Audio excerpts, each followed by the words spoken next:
everyone. Welcome back to Some Extent. I have a very special guest here with me today, Bradley. Want to introduce yourself?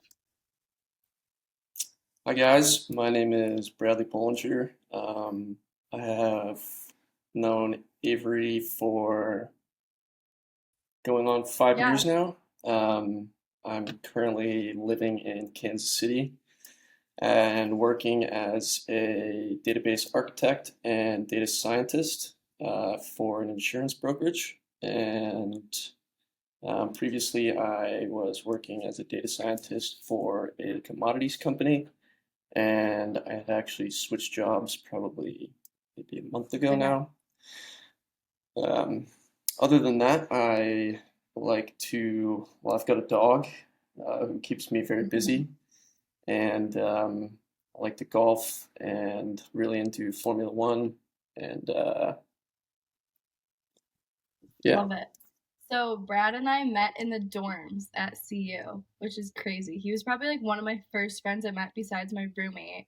We lived across the hall from each other, so we were like neighbors throughout freshman year, and we kind of went through that transition together, which was we had a pretty crazy freshman year, not gonna lie, but also really fun. So that's where Brad and I met. So we went to CU together, and now I want to start off with what did you study in college and how did it get you into entrepreneurship? gotcha. So I majored in strategic management and entrepreneurship, and then I minored in data Okay. science. And I focused all of my, I really liked data science. So all of those, after you had done all of your core classes, your core requirements, I kind of backfilled those with um, computer science, data science courses. And I was really good at it. And so I kind of took a liking to it. But as far as entrepreneurship goes, I think the first time I really started to gain traction for something that I had built Mhm. myself was all the way back in middle school, Okay. maybe. So I want to say seventh or eighth grade, when people were really into fingerboards. I don't know if you know what that is, but it's like those little, yeah, little tech deck Yeah. things. Um, and so it was a huge wave at my middle Okay. school, and the problem was that people were doing it in class and they would get them taken away because the clack of the wheels on the desks was loud, and so the teacher would grab them. And so one day I just went home and I basically took sheets of index Mhm. cards and glued them together, and then molded them onto like a like a cutout of a deck, what a skateboard deck would look like. And then I bought grip tape off of like Amazon or something, and I went to school and I sold a few to my buddies for like $20 each, and then they were really popular. And so the next day I came with more, and we had these pods, like our eighth grade Mhm. pod, which is where all the lockers were, and I got swarmed by so many people, and I remember I sold every single one of them, and then I walked home that day, and it was like I think I had made like $500 or $600, which at the time would seem like so much money to me. Um, And so I just really loved it, and that was like the first time that I ever had, you know, found a Mhm. problem, created a solution, and then sold it to, um, the market that was interested. So I thought it was that was kind of the Okay. spark for Mhm. everything. And then I tried to use my coding skills um, later in life and kind of in college too, and it became a little bit difficult. I had a number of projects that I worked on. My most, the closest one to being to production was this Made app, because I remember I used to have an apartment in college, Mhm. and I would always like to keep it as clean as possible. But the problem is we would always have guests over for like parties and stuff, and I'm sure you can recall being at some of those. And but my place was always trashed after it. I remember being like, well, damn, I wish I could just have someone come here and do this for me while I'm I've got other stuff to do. I wish I could just hire someone to come in and Mhm. clean, and I kind of focused it centrally around that idea of college kids needing extra assistance because they've got other Yeah, like things on their plate. studying, whatever. Exactly, exactly. And you're not home a lot of the time, like you can't. And then in your free time, the last thing you want to do Mhm. is pick up trash or do laundry or whatever it You're may gonna be. have people over, like, you guys had people over all the time. So it was never Yeah. ending, you know? Like, you clean up and then you come over Yes. again and yeah, endless cycle. Yes. Um, but I was notoriously OCD about having my place Okay, clean. So I think that was kind of the genesis of the idea. Um, and I had built it in Xcode, which is Apple's version of like, it's basically where you create, phone apps. okay, And so I had to learn Swift, which is the language that Xcode uses, and I had built out a complete prototype of the app. Um, but I realized there were a few issues with the business side of things. I knew that the market was there. I had asked some people, if they would.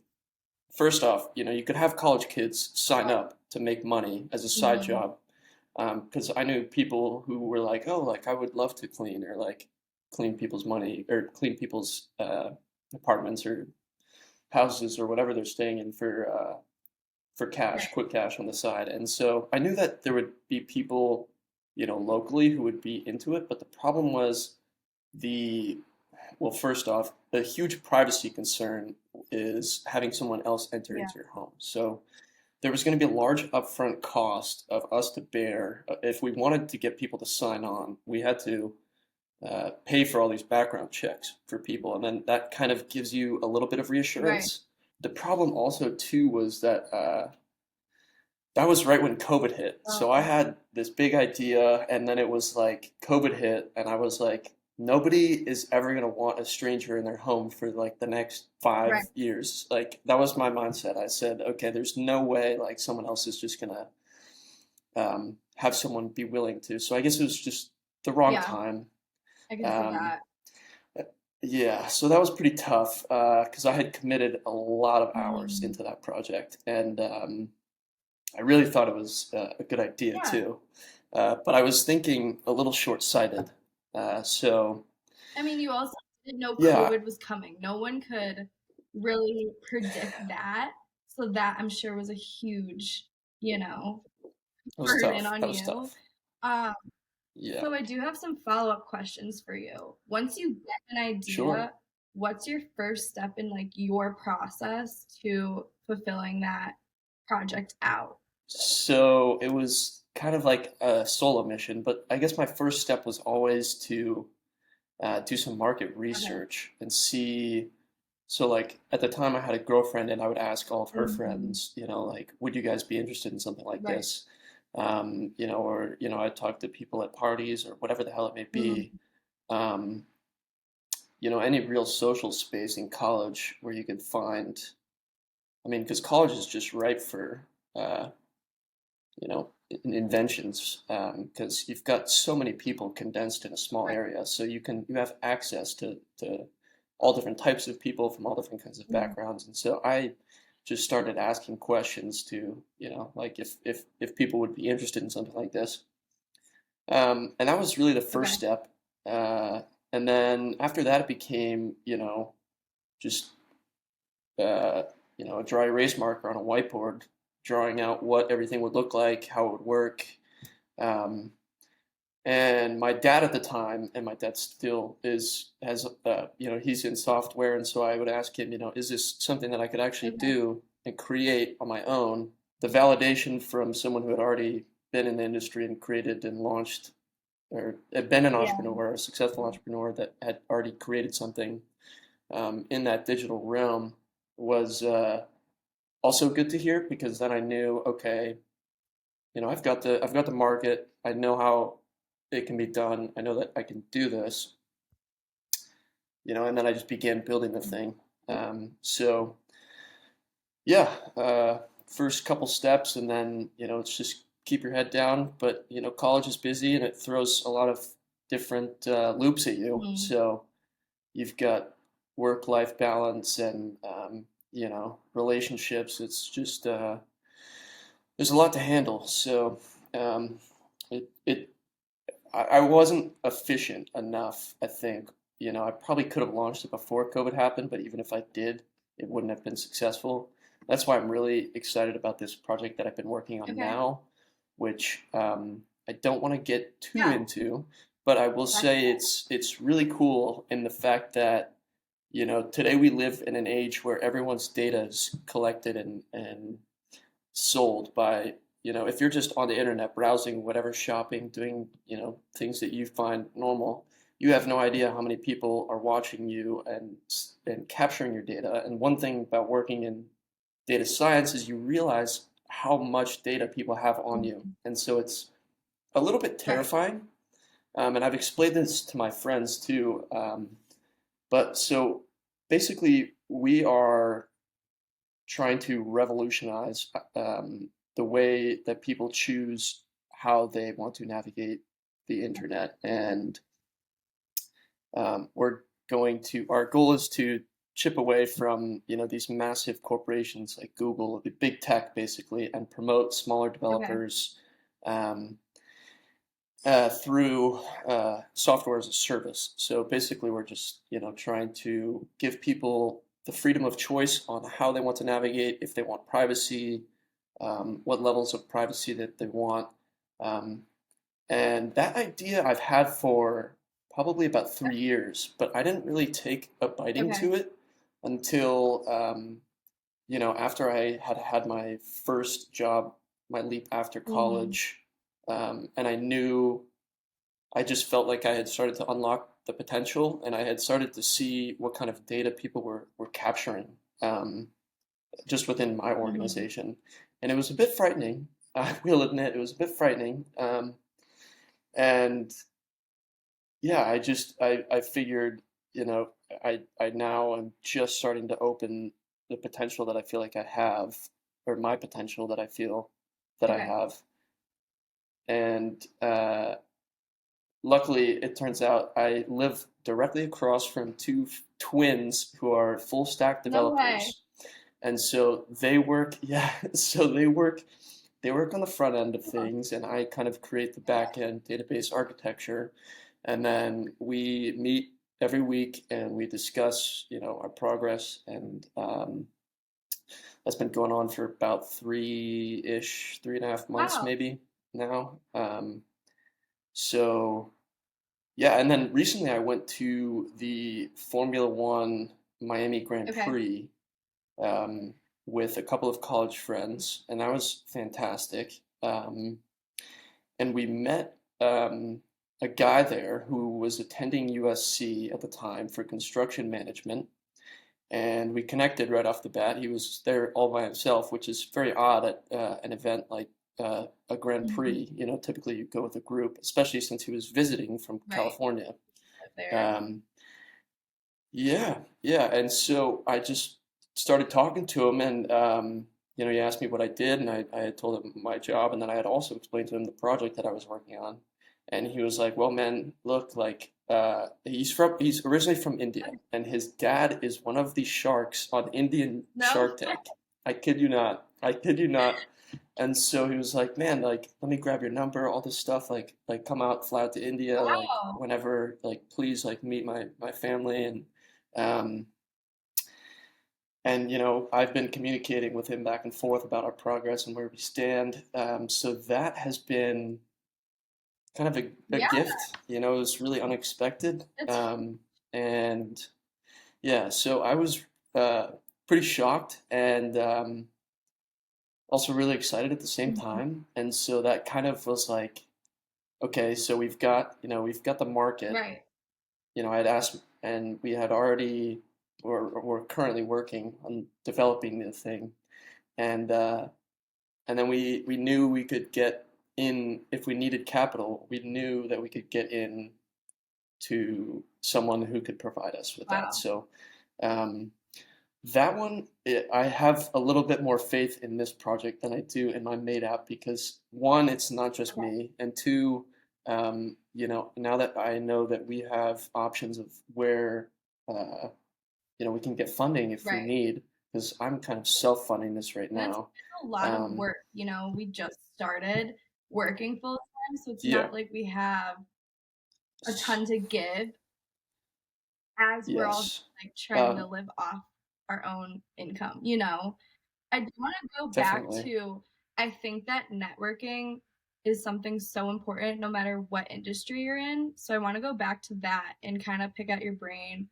on how are you just so social, you're just running into these people randomly, or you're constantly talking about this new project and you're kinda just, a magnet towards people that can help you?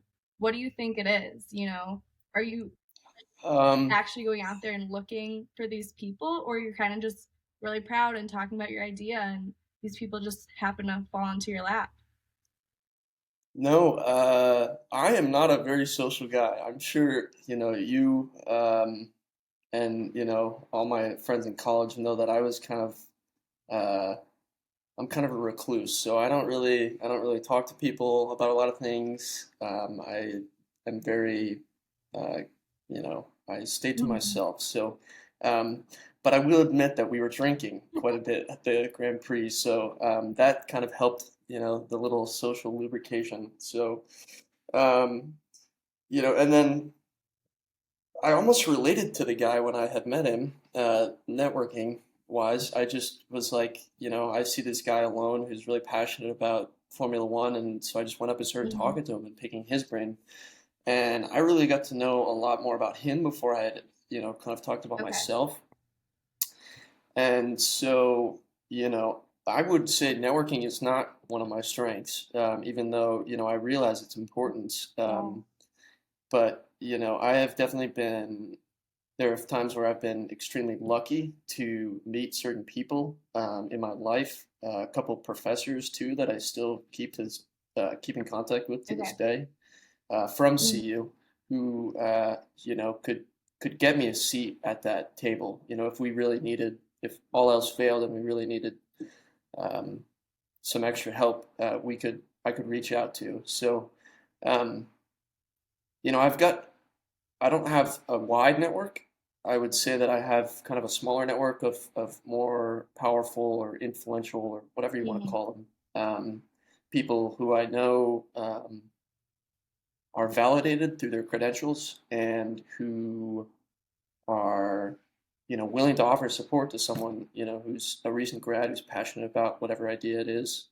Um, so yeah, I think networking is really important, but I also think, if it's not your strong suit, you've got to be able to put yourself out there at sometimes, no matter what. If you can stomach the courage to meet new people, which is again not something that I am exceptionally good at. Uh, you may meet someone who could change your life. It doesn't it it it's Yeah. fate. No, that's awesome that you met Yeah. those people and seems like you really know your audience, which is awesome. Kind of going off of what you're saying about putting yourself out there, how do you deal with, going through failure or self-doubt when when you come up with these ideas and want to execute them? Do you ever have that sense of doubt or fear? And how do you deal with it? I think in college I doubted myself a Okay. lot because I was, you're still kind of young and you don't really realize what you're Right. capable of. And I think truly after my first job, I realized, like, after being fully immersed in something, I knew that I was good Okay. at it. And so, um,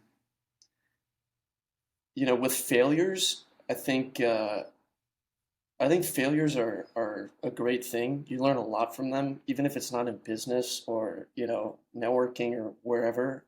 Even if it's like a social Right. failure, I think everything is a good opportunity for you to learn and reevaluate. So I think there's this book that was written by David Goggins called Can't Yes, Hurt I've Me. heard. And yes, and so there was a really dark point in my life over the summer after Okay. graduation, and I had flew back home to Hawaii because that's where my parents live, and um, I was reading this book, uh, and it was really inspiring, and it teaches you how to deal with that Hmm. self-doubt. And I think the number one thing that you can do to deal with self-doubt is to, I mean, self-doubt comes from you breaking trust with yourself. So if you say, "Hey, I'm going to go to the gym or work out or, work for 3, 4 hours building the back end to this project or whatever it may be, whatever you're doing, if you tell yourself that you're going to do something and then you break that trust with yourself by not doing it for whatever excuse you may come Right. up with, that doesn't help. It confidence and that trust with yourself comes from being able to stack those events where you said, I want to do something. It's hard, but I'm still going to get it Hmm. done. And I think David Goggins calls it his cookie jar.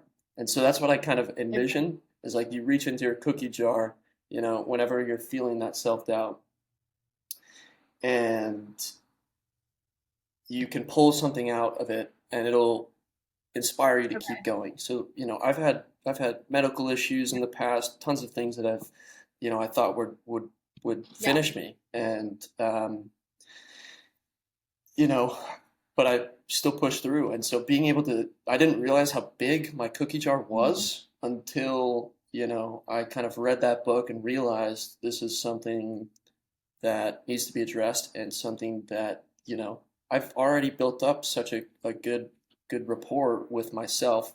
And, I've conquered so many things in life that, I haven't always everyone has Right. challenges, but and it's completely a I personal agree. journey. But but yeah, I think being able to stack wins, internal wins on top of each other is what kind of negates that self-doubt and almost erases it I like entirely. that a lot. I like that you brought in the book to it and that's how you get over it. Because sometimes I feel like, even for Lex and I, for the podcast, it's more not internal doubt, but it's putting yourself out there to the public has been a fear of ours. Sure. So I like that you brought it into a different aspect because I didn't even think about, what you said. So that's really cool.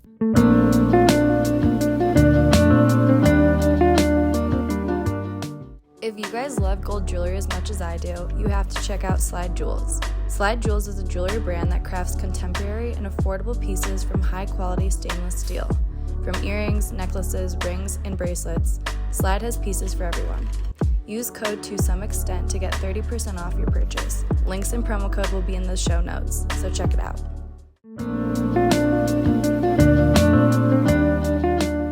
How do you learn from your mistakes, let's say for your made app? And have you learned any lessons from that you've taken on for this new current project that you're working on? And how do you, tell your friends or your partners that you're working on this, like this didn't work out, let's try something new? Or what have been some of the hardest lessons you've learned from, your past failures, your past ideas, your past projects? That's a great question. I think, you know, dedication is a big one. I think at the time, I was stretching myself pretty thin with um, a relationship that was going nowhere, and I think I also at the time had plenty of classwork that I was doing, but you know I still had that self Okay. doubt. So I think being able to recognize um, that you're not fully committed to something is the first step in changing and changing direction into a better direction. I don't really talk about my projects with a lot of Okay. people. I don't like, I only had told a couple of Mm-hmm. people that I was even developing this current project.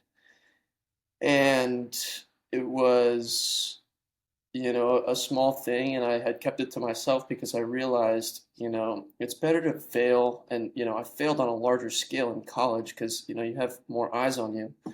But, you know, I think that was a big humbling lesson of, okay, tone it down. You don't need to be as loud. You don't need to say, hey, this is everyone, this is what I'm doing. Look at me. Um, because then it's just for Yeah. show. But if you kind of just tone it back and you really focus on your Mhm. passion and what you want to build, and you almost don't let other people Yeah. into it. And I don't want to say that other people, their opinions are bad, because you need validation for anything that you make, but especially in entrepreneurship. But I think letting people kind of into that idea, and then uh, almost poisoned me with Right. doubt, is was a big issue. So I learned to just be more Okay. self-motivated and not go off of that social validation, which I think ties in pretty well to social Mhm. media, and like how people, seek a lot of validation through social Right. media now. And I had deleted my Instagram. I now have a very, very small Instagram, with 20 something ish followers who are just like really have known me for years and years. And it's just, it's I don't really post things unless I'm super passionate Yeah. about them. Um, so I think trying to step away from that exterior validation and more focus on the internal validation is something that was really important to me, and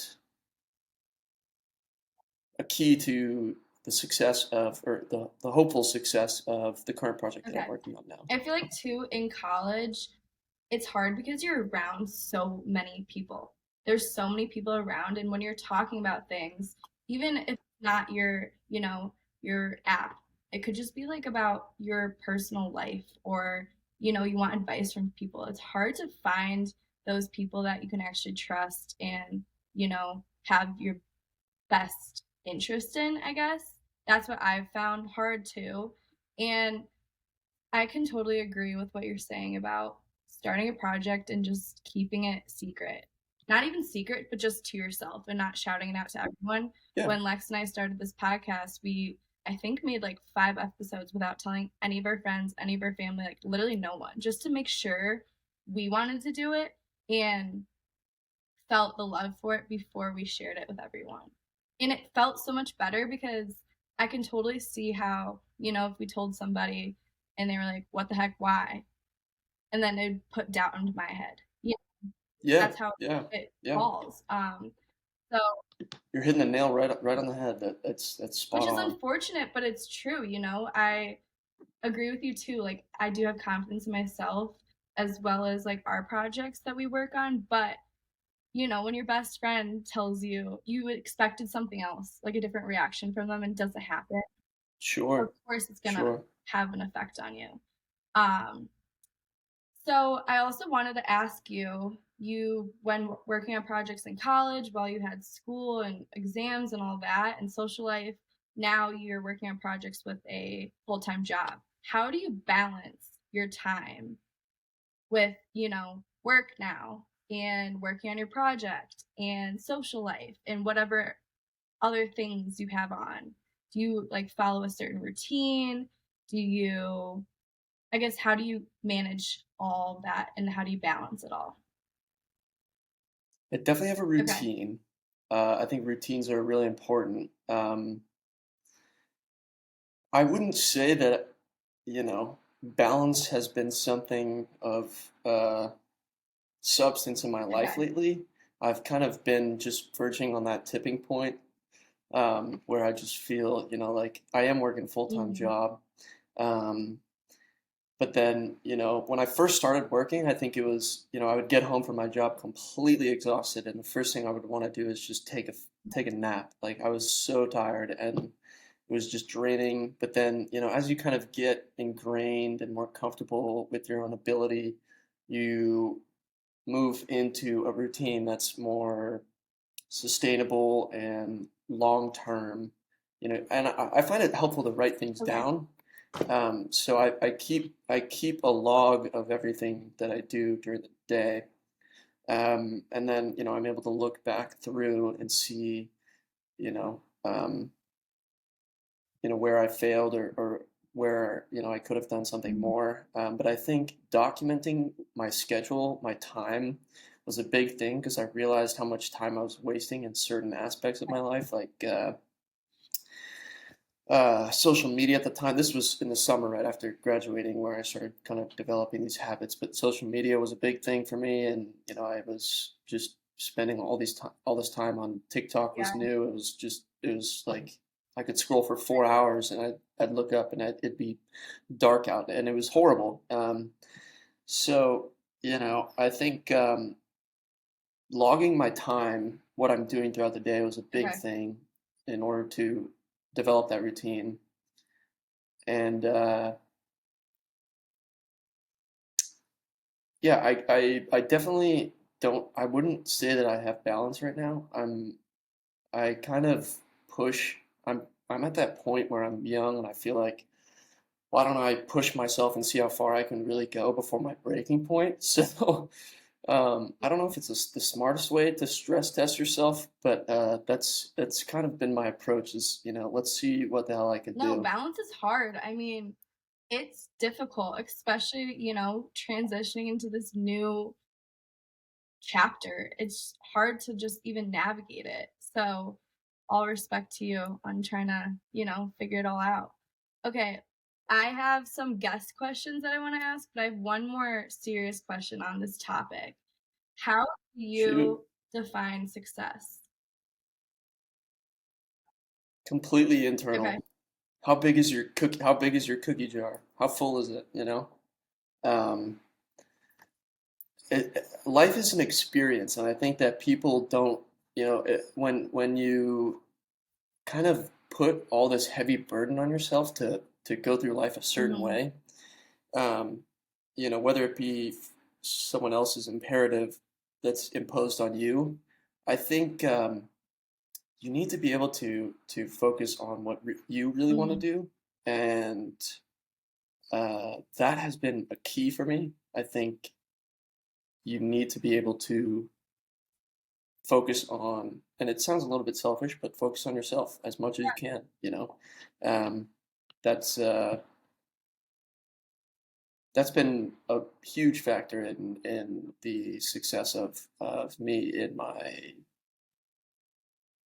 personal life. I notice it in my personal life too, which is kind of counterintuitive. It may seem, but once you start focusing on yourself a lot more, then people Right. respect that. If you're not going out to drink every Friday or whatever it may be, and you kind of know your limits and know where you stand, it's more empowering to yourself, and other people will I see that, and they will recognize that, and they won't push you, or kind of pressure you to do things anymore, because they know that you have a routine, you have your own set of Mhm. morals. And so occasionally you get people to try to break them, but that's where you have to dig into that cookie jar, and remind yourself, I'm here for a reason. This is what I want to do with Right. my life. I'm gonna stay Right. focused. No, I don't think that it's selfish either. I think your 20s are supposed to be your selfish years.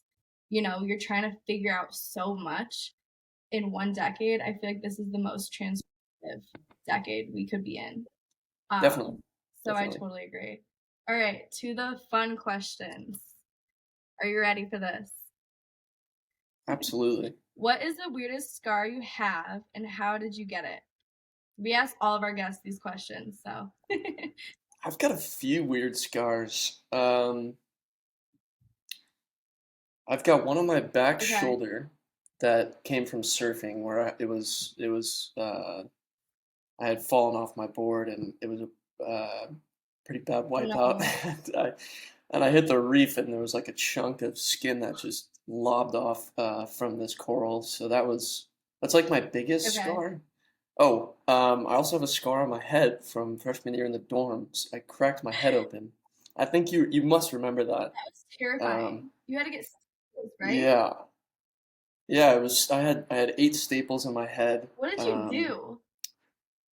I was wrestling with my dorm mate at the Yeah. time in the hallway, and I had picked him up, and then I went to drop down onto the floor, but he had his arms around my head, and I was facing to my left, and he kind of held my head that way. And then as I was dropping down, my head went into the door frame, the metal door Hmm. frame of one of the dorm rooms, and it just pressure split open, and it was just this huge gash, and there was blood everywhere on the floor. It was terrible, terrible. And that one's pretty interesting, but it also, my hair covers it now, so you don't really see it. Um, So bad. oh, We did yeah, the that one same was that one was things. Like, bad. I think we'd come home and wrestle every single night. Some Yeah, there was something about the I don't. aggression. It was Yeah, we horrible. were really aggressive floor. Even like our dorm only had 3 floors, and we always were known as like the third floor kids. Like, you're definitely on the third floor in that hall. I'm like, yeah, Yeah, we were we're loud. obnoxious. We were loud. We're just learning. Yep. Okay. I forgot about that story. That's not hilarious, but it's a it's definitely a memory that stuck. Um, Yeah. okay, do you have a recurring dream that you remember? Oh, sleep is a touchy subject. I don't sleep No. well typically. I have nightmares. Like, I'm not sure what it is, but I used to have this one dream that I actually drew out because it was so vivid. I had seen it so many times. It was so vivid, but it was like this figure would be shaking so quickly that it looked like it was stationary, but it would be vibrating to where the edges of it were blurred. And it was just this uh, grotesque figure with these horns, these spiraled horns, and it would turn everywhere. Like if I was sitting somewhere, it would be always in my view. So I would turn around and it would instantly, shift into a position that it could see me. God. And I think it had a lot to do, it doesn't happen anymore, but I think it had a lot to do with my self-doubt and a couple other factors too at the time that were, out of my Mhm. control. But, I was letting other things affect me that shouldn't have affected me. And so that was a good wake-up call, if you will, to kind of reevaluate, my life. Because I think dreams are incredibly Oh, I powerful. completely agree. Um, yeah, they always have some sort of significance. So, or at least, you know, sometimes you get the really odd ones. Yeah. But yeah, I think that one was uh, definitely a reoccurring dream that I had probably for about a month straight. And it was the same dream every night. And yeah, I've got it drawn out on a sheet of paper in my That's bedroom. crazy. I mean, that's first of all terrifying. But second of all, Yeah, it was I not mean, fun. it's smart that you drew it out just to be like, okay, kind of face it in a way. But Yeah, dreams yeah. are like insane. I only dream ever so often, but when I do, they're usually nightmares. And like, okay, this obviously isn't like a good thing. But at the same time, I ask my brother about this all the time too, because he's like fascinated in sleep as well. And there's just not lot of research on it or knowledge, about like what it actually means. I think it could be taken in so many different ways, like that figure for you. Obviously, it symbolizes Yeah. something in your life, maybe for you, but I don't know. It's just crazy how you can really dissect a dream in so many different ways. Yeah, you can get so deep into it. You can get so deep into it. Okay, Um, last one. What is one of your nicknames and where did it come from? oh, shit. Um, my first thought goes back to my family. I think it was Yeah. Schmad. So my name is Brad, so they called me Schmad. Um, because and this was given to me by my family when I was like probably 4 or 5 years old. But my mom or dad will still call me that to this day. So, and it came from, well, first off, I have red hair, so I'm fiery, right? But it was like schmad man. I would be like this little fiery ball of energy when I was Oh, younger. So instead of Brad, they called me Schmad. I'm not sure if it was just what kind of play on words it was, but yeah, that's that's a little bit embarrassing, no, but that was the first nickname that I was love given. it. I mean, yeah, first nicknames are like a rite of passage. They're awesome and always memorable, no matter where it comes from. Um, Yeah, but thank you so much for joining me today. It's so nice to catch up and talk to you. And yeah. Good to talk to you best as of luck well. on this new project, you guys. If you see Thank it you. coming out, you gotta go give Bradley. I'll promote it. I'll promote it. I'll come back Yeah, on here when no, it's you should. finished. We definitely would love for you to come back. But Sweet. Well, thanks for of having course, me. thank you. And happy Tuesday, everyone.